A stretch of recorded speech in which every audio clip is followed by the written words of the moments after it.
Hi everyone on YourPedia platform, and we are going for our class on general awareness, current affairs, general knowledge, which is a part of your coming exam, that is Hindustan Aeronautical Limited HAL. So some questions from general awareness, general knowledge will come. This particular lecture is related to international organizations, and in international organizations the most important is United Nations. So it's very vast, syllabus is very vast, but what we need to do is we need to prepare the most important topics, expected topics from where questions can come. And as I always tell you, like the images, the diagrams, the photographs and the data that helps us to prepare these topics very easily. So today I am going to discuss with you in this particular lecture that some information related to United Nations and India. So let's start it. And when you go to the site of United Nations, you will find this line over there, which may be important because sometimes they ask you what is the main theme of United Nations as of now. So peace, dignity and equality on a healthy planet. So that is the theme of United Nations. Headquarter of United Nations is always in New York. So this building you will see in the in news whenever United Nations they will show you the building which is in New York. And yes, this is the globe shown from the top, and these kind of leaves, palm leaves maybe.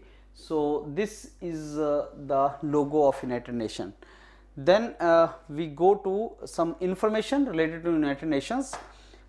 So if you see what is the main objective of United Nations. So the main objective is to maintain international peace and security, develop the friendly relation among nations and to achieve international cooperation. So the objective of any particular organization is decided when the organization is created, and that remains the same. So after World War II, 1945, United Nations was created. Earlier there was a League of Nations, but then United Nations, the main purpose was that Third World War should be prevented. You should not have a Third World War, and there should not be war. So like Russia and Ukraine, that issue is going on, so United Nations is trying its level best. Incidentally, India is the member of United Nations General Assembly, so the United Nations Security Council. So there are 5 permanent members and 10 non-permanent members which are for 2 years duration. India as of now is non-permanent member. 5 permanent members we will discuss soon.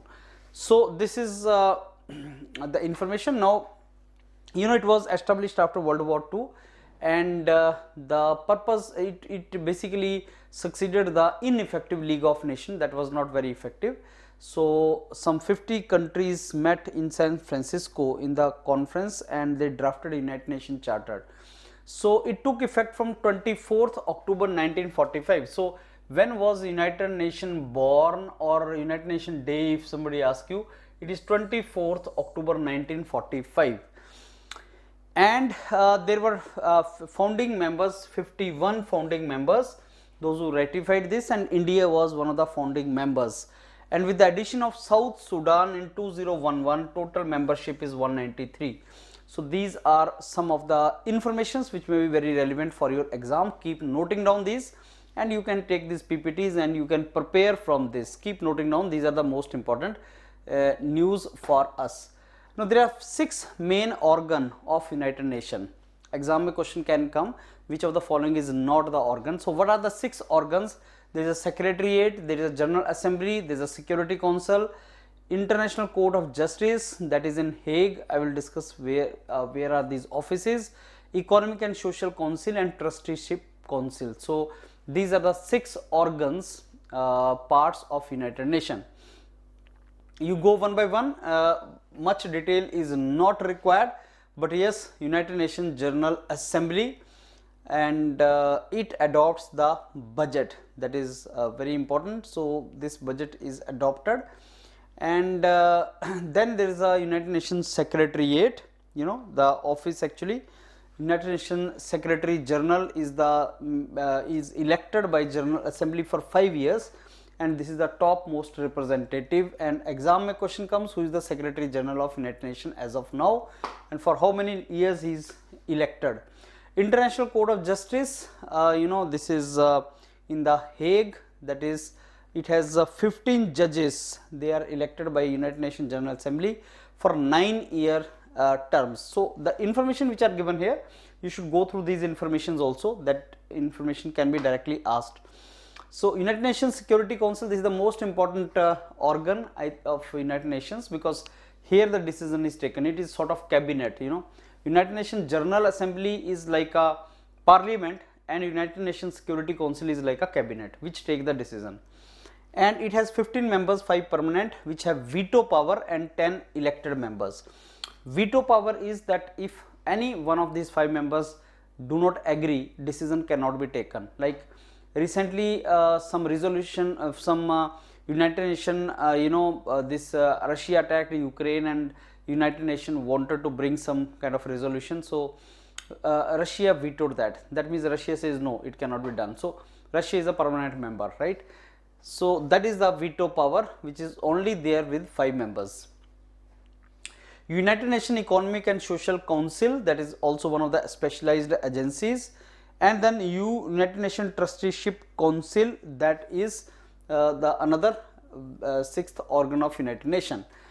Now there are so many specialized agencies which fund and program many activities world over. World Bank Group is there. World Bank is very important. World Health Organization is there. During COVID, you must have seen lot of news coming from WHO, World Health Organization, giving lot of instructions. World Food Program, UNESCO, UNICEF. So these are many specialized agencies. So this is the image of all these specialized agencies.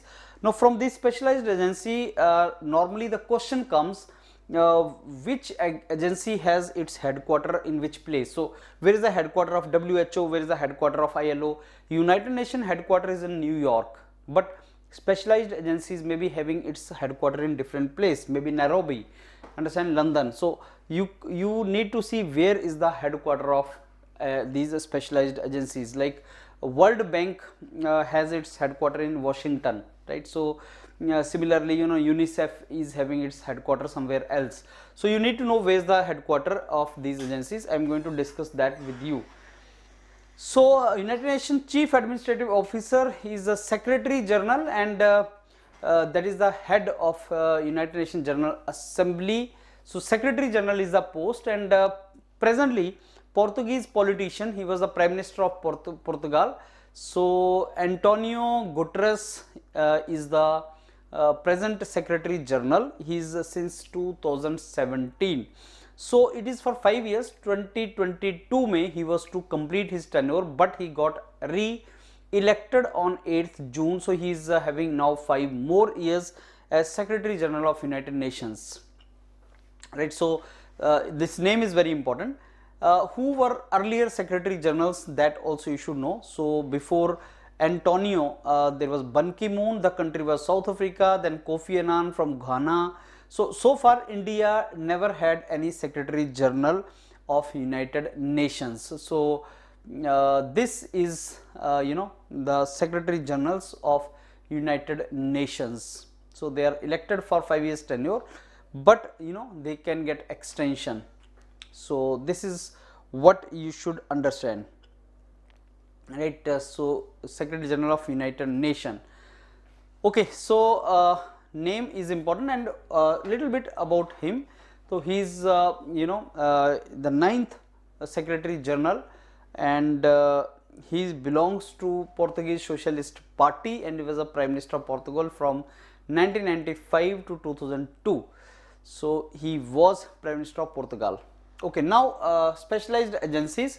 This is a very important slide, and I want you to note many things from here. So what are the specialized agencies? Like International Monetary Fund, Washington. Then International Maritime Organization, London. Similarly, ILO, Labour Organization, Switzerland. So Switzerland also has many headquarters of specialized agencies. So specialized agencies and their headquarters are very important. So you should know that where are the headquarters. UNICEF is, I think, in Nairobi, Kenya. So United Nations Children Emergency Fund, UNICEF, I think, if I'm not wrong. So this names you should know, where are the headquarters of this, and presently who is the head of this organization, that question can also be asked, and when these were established, the year when they were established, that question can also be there. But the most important part is where is the headquarter. So depends upon what you can remember. As I told you, we need to do the smart work, we need to revise, get the information which is the most relevant. And you know, even from general awareness, only that information normally comes in exam which is relevant for that particular time. Like lot of, you know, nowadays we are talking about WHO because of the COVID pandemic, and when we talk about WHO, World Health Organization, you know, this Geneva, Switzerland, and you will Tedros, you will see the names, you know, in the news, then only they ask you these things. Similarly, now you talk about the United Nations involvement in Russia Ukraine war, so those kind of things sometime he will ask you that. Okay, now you know, if you see the countries which contribute to the budget of United Nations, so every country has its own say in United Nations decision making depending upon the budget they provide to United Nations. So United States is providing 22%, China 12%, Japan 8% contribution, Germany, United Kingdom, France. This is how the budget is provided. So Russia is also permanent member, but Russia is not the top contributor to United Nations. Japan is not a permanent member, Germany is not a permanent member, United Kingdom is, France is, China is, United States is, and Russia are the permanent members. Now United Nations Security Council, if you see there are 5 permanent members, as I told you, these 5 permanent members, United States, and then Russia, then England, that is UK, then France, then China. These are the 5 permanent members of United Nations, and then there are 10 non-permanent members who which are elected for 2 years tenure. Like there, Africa has 3, African continent 3 members, Asia 2, Latin America 2, Western Europe 2, Eastern Europe 1. So this is you know, the decision making power is with this particular United Nations Security Council. That is the decision making. They have veto, they do not have veto, they are non-permanent members. And as of now, if you see, these are the permanent members, and as of now, if you see the 10 non-permanent members, these are the 10 non-permanent members.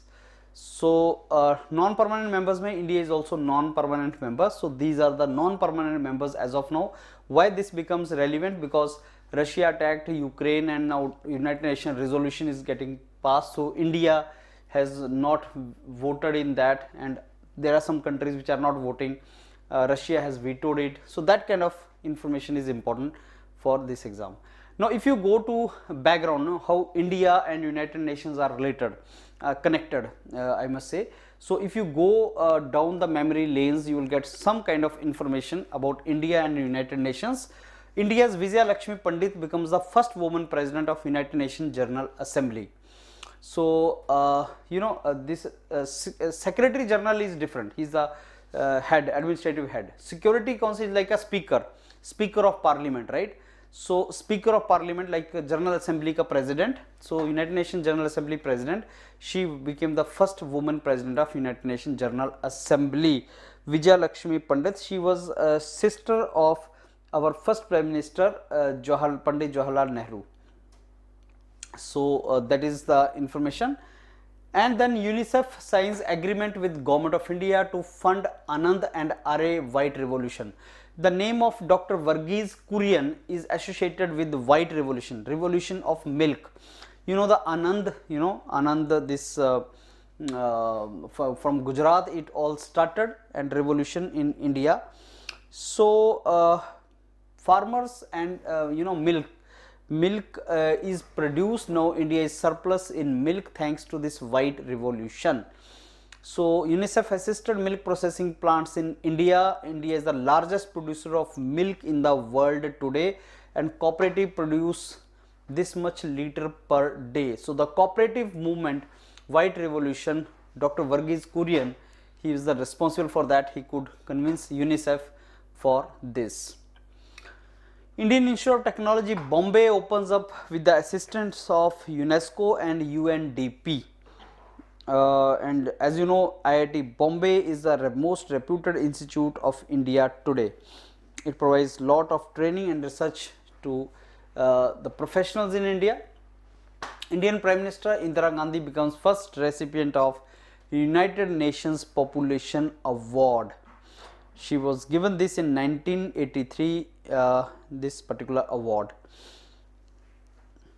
right. So, just to control the population. So, India signed Millennium Declaration, Millennium Development Goal. So, there are two main things you need to know. One is Millennium Development Goal, another is Sustainable Development Goal. Millennium at 2000, in year 2000, that there were 8 goals, 8 objectives which we were to achieve to control the environment, this global warming. That was some kind of other objectives are also there, and sustainable development goals were were basically in 2015. Millennium Development Goals were having 2015 target, and 2015 we got Sustainable Development Goal. So, this is Millennium Development Goal, set of 8 goals agreed by all members of United Nations to be achieved by 2015, though we could not achieve, and then we came out with Sustainable Development Goals. So, what are these 8 objectives that sometime can come in exam? So, extreme poverty and hunger, universal primary education, promote the gender equality and empower women, reduce the child mortality, improve maternal health, combat the HIV AIDS, ensure environment sustainability. So, these are the 8 objectives, Millennium Development Goal these are called. Mahatma Gandhi's birth anniversary 2nd October is declared as International Day of Non-Violence. So, they say when is the United Nations Day? 24th October. When is the International Day of Non-Violence? 2nd October is International Day of Non-Violence.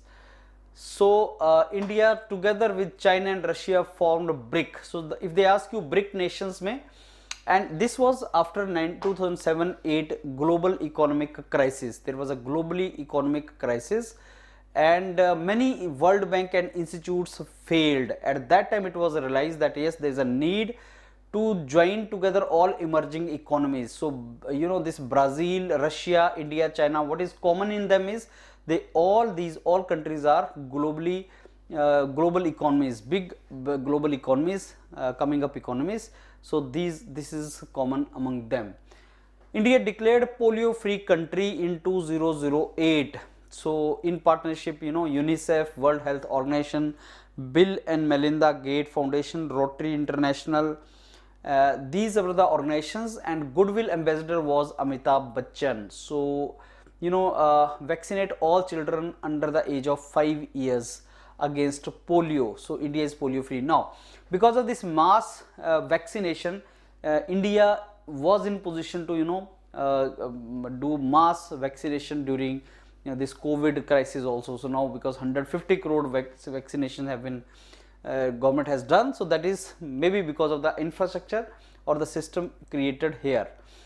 So, United Nations observes first International Day of Yoga. So, when is the International Day of Yoga? That is 21st June is declared as International Day of Yoga, and proposal was first introduced by Prime Minister Modi, who in his address during opening of this General Assembly session said yoga is invaluable gift from our ancient tradition, and yoga should be a unity of mind and body. It is not about exercise, it is is far more than that. So, International Yoga Day was declared 21st June. 17 Sustainable Development Goals leave no one behind, that is the agenda. So, they came into force on 1st January 2016. So, next 15 years till 2030 we are to attain, we are to basically fulfill these objectives. These are Sustainable Development Goals. So, what these 17 Sustainable Development Goals, I told you 8 Millennium Development Goals and 17 Sustainable Developmental Goals. This is the name you should remember. Maybe some question can be asked from this. Now, India historic Paris Climate Agreement, India signed it along with other countries also, and this was signed on birth anniversary of Mahatma Gandhi. So it came in force in 2016, and this is to 4 times renewable energy power capacity. India will attain the renewable energy power capacity to 175 gigawatt by 2022. That was the target kept. That was the target kept in 2016 when we signed it. So 100 gigawatt of photovoltaic capacity, 60 gigawatt of wind power, that was the target India kept. So what were the target India set for itself during Paris Climate Agreement? So this was to create this 175 gigawatt by 2022. So that was the Paris Agreement. Now, if you see which are the largest polluter in the world, you will find China contributes to 28%, world carbon dioxide emission share, that is 28%, followed by US. India is the third largest polluter in the world, right. So these are the top 10 polluters in the globe.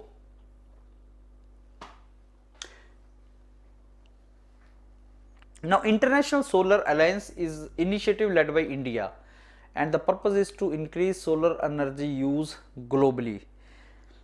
So it consists of 121 countries. It was signed, and the aim was to mobilize $1 trillion investment by 2030 to increase the use of solar energy in the world. So it was the India's ambitious solar energy use initiative. It was established at United Nations Climate Change Conference UNCCC in Paris by Indian Prime Minister and French President Hollande.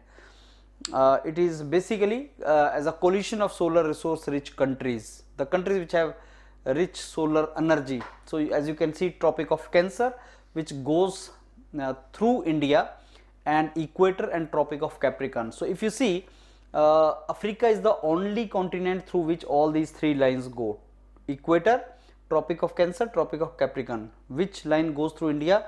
Tropic of Cancer. So there is a high penetration of solar energy.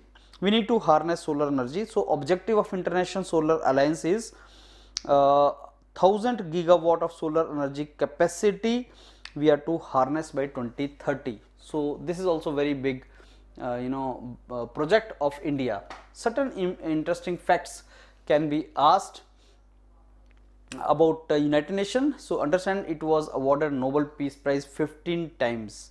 So what are the official languages used in United Nations? Arabic, Chinese, English, French, Russian and Spanish. These are the official languages used in United Nations. So if you see Chinese, because China is a permanent member; English because the US and UK are the permanent members; French because France is permanent member; Russian because Russia is a permanent member; Spanish and Arabic, so because France is the permanent member of United Nations. So this is basically the important information related to United Nations, and I believe the best way to prepare for exams like HAL, you have technical things also to prepare, you have general studies, general awareness also to be prepared. So keep preparing with YourPedia, take these slides, remember this, revise this, keep preparing, and I am very sure you will score good in such exams. So keep watching other lectures also. Thank you.